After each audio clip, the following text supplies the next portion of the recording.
নমস্কার বন্ধুরা, আপনাদের সবাইকে ট্রেন্ডি বাংলা বার্তা ইউটিউব চ্যানেলে স্বাগত। আজকে আমরা জেনে নেব যে কীভাবে আপনি বাংলা শস্য বিমার খারিফ সিজনের ২০২৪ মরশুমের ধানের জন্য কীভাবে ফর্ম ফিল আপটি করতে পারবেন।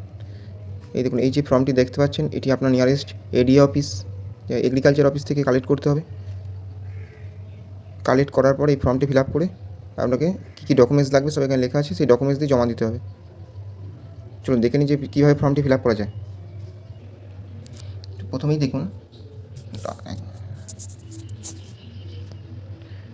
দেখুন এখানে লেখা আছে কৃষকের নাম।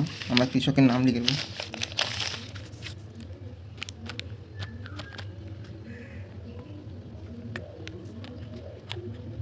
সব ক্যাপিটালে ইংলিশে করবেন।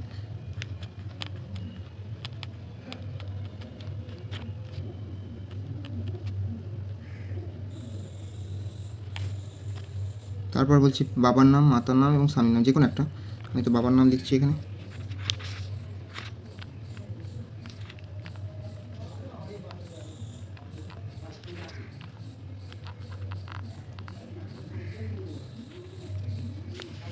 তারপর এখানে বয়স লিখতে বলেছি।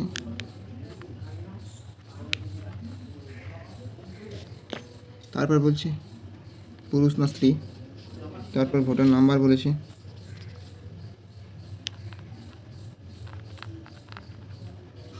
এখানে তারপর আপনি আপনার ভোটার নাম্বারটা লিখে নেবেন।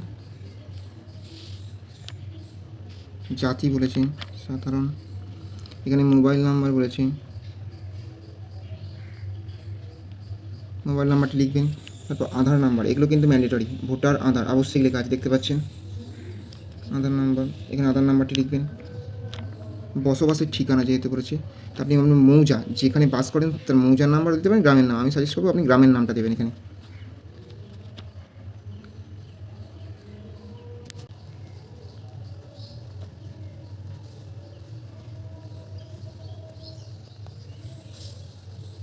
গ্রাম পঞ্চায়েত বলেছি।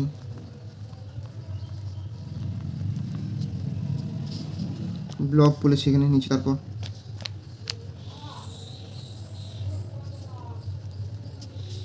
জেলা বলেছি।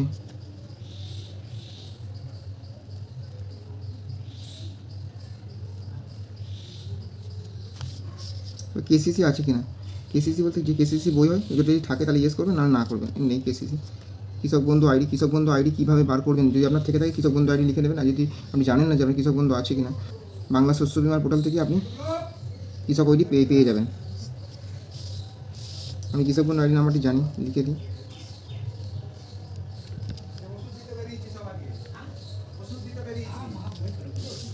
এইটা হচ্ছে মেন। এখানে কী লেখা আছে দেখুন, বিমার জন্য প্রস্তাবিত ফসল এবং জমির বিবরণ লিখেছে। অধিক দাগের জন্য অতিরিক্ত ফর্ম ব্যবহার করতে হবে। মানে এখানে যেটা বেসিক্যালি বলছে যে এখানে দেখুন 1 2 3 4 5 6 ছটা, একটা ফর্মে আপনি 6টা দাগ দিতে পারেন। এটা ভ্যারি করে নিজের এগ্রিকালচার অফিস অনুযায়ী। তাও আমি বলবো যদি আপনার 6টা দাগের বেশি থাকে তাহলে আপনি একটা ফর্মে 6টা দাগ দেবেন। তারপর বাকি দাগের জন্য আলাদা একটি ফর্ম নেবেন, সেখানে আবার পুট করবেন। এখানে ব্লক নাম্বার, ব্লকের নাম বলেছি।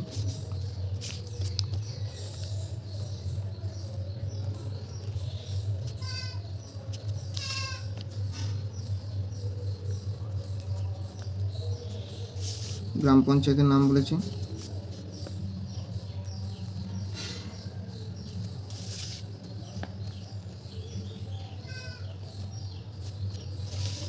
তারপর বলছি মৌজার নাম এবং জিএল নাম্বার। মৌজার নাম্বার হচ্ছে, জিএল নাম্বার হচ্ছে এটা 95। মৌজার নামটা লিখে দিই।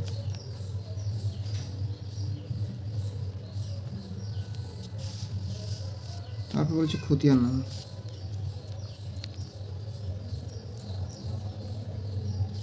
তারপর দাগ নাম্বার।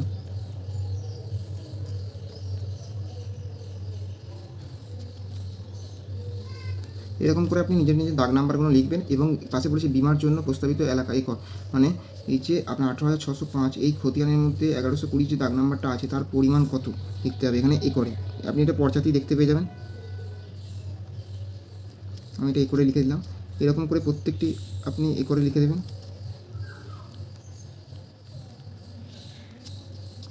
আমি লিখে দিলাম। তারপর বলছে যে এই যে চাষিটি সেটা নিজস্ব জমিদার না ভাগ চাষি।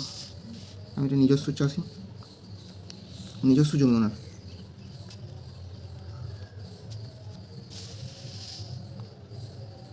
তারপর বলছে ফসল রোপণের তারিখ। ফসল রোপণ হয়েছে 10 তারিখ, এটাকে সম্ভাব্য তারিখ দিয়ে দেবেন যে তারিখে আপনার ধান রোপণ হয়েছে, এটা ধানের জন্য। তাহলে প্রথম আমরা কী দিলাম, প্রথম দিলাম হচ্ছে এটা ধান দেওয়া আছে, ধানের জন্য কোন ব্লক কোন গ্রাম পঞ্চায়েতের অন্তর্গত আপনার জমিটি, সেই জমিটির জেল নাম্বার এবং মৌজা নাম্বার। আমি দুটো জেল নাম্বার এবং মৌজা নাম আমি দুটোই দিয়ে দিয়েছি। আমি আশা করব আপনাদের বলবো যে আপনারা দুটোই মেনশন করে দেবেন। খতিয়ান নাম্বার লিখে দিয়েছি, তার পাশে দাগ নাম্বার দিয়েছি এবং দাগের পাশে তার পরিমাণটা কত এটা লিখে দিয়েছি। এবং নিজস্ব জমি, এটা নিজস্ব জমি না ভাগ চাষি, ভাগ চাষি হলে এখানে লিখবেন ভাগ চাষি। ভাগ চাষির ক্ষেত্রে আপনাদের কিন্তু পঞ্চায়েত প্রধানের একটি লিখিত নিয়ে আসতে হবে, এর সঙ্গে অ্যাটাচমেন্ট হিসাবে জমা দিতে হবে। নিজস্ব জমি লিখে দিলাম। তারপর ফসল রোপণের সম্ভাব্য রোপণের তারিখ, ঠিক আছে, সম্ভাব্যকে 10 বা 12 তারিখ করে আমাদের রোপণ হয়েছে, 10 তারিখ লিখে দিলাম। তারপর এখানে বলছি ব্যাংকের পাসবুক অনুযায়ী নাম, কৃষকের নাম, তাহলে এখানে যেটা লিখেছি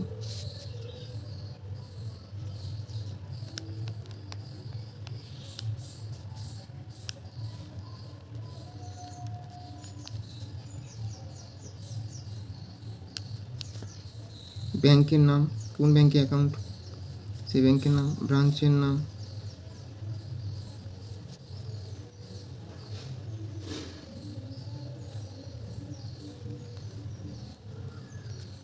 অ্যাকাউন্ট নাম্বার এখানে দিয়ে দেবেন, আইএফএসসি কোড লিখে দেবেন এবং অ্যাকাউন্টের ধরুন যদি সেভিংস হয় সেভিংস, যদি কারেন্ট হয় কারেন্ট অ্যাকাউন্ট, সেটা মেনশন করে দেবেন। দেখুন এখানে কী কী নথিপত্র চাওয়া হয়েছে আপনাকে। কেওয়াইসি নথির জন্য ভোটার কার্ড, আধার কার্ড, ভোটার আধার ম্যান্ডেটরি, আপনার পাসবইয়ের কপি যেখানে ব্যাঙ্ক অ্যাকাউন্ট নাম্বার এবং আইএফএসসি কোড আপনার মেনশন আছে সেইটা লাগবে। নিজস্ব জমির ক্ষেত্রে খতিয়ান মানে পর্চা, আপনার পর্চা লাগবে। আর এখানে লেখা আছে মেনশন করে, এখানে দেখুন দেওয়া আছে, এখানে দেখুন দেওয়া আছে ভাগ চাষিদের বা নিজের জমি না থাকলে জমিতে চাষের অধিকার সংক্রান্ত শংসাপত্র, যেটা নির্দিষ্ট ফর্মে গ্রাম পঞ্চায়েত প্রধান কর্তৃক প্রদত্ত দিতে হবে, মানে প্রধানের দ্বারা একটি আপনাকে সার্টিফিকেট নিতে হবে, ঠিক আছে। এইগুলো দিলেন, আর নিচেটা কিছু লাগবে না, এটা আপনাকে এরিয়া অফিস ওরাই দিয়ে দেবে, এটা আপনাকে কিছু দিতে হবে না।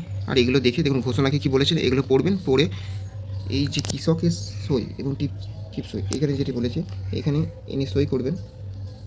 আর সাক্ষীর সই, ওনার যে জমি আছে বা উনি যে এখানকার বাসিন্দা তার পাড়া প্রতিবেশী এখানে সাক্ষী সই করাবেন। এখানে সই করে এর সাথে আধার কার্ড, ভোটার কার্ড, ব্যাংকের বই, পর্চা সমস্ত ডকুমেন্টসের নিচে সেলফ অ্যাটেস্টেড করে আপনি ফর্মটি এরিয়া অফিসে জমা দিয়ে আসুন।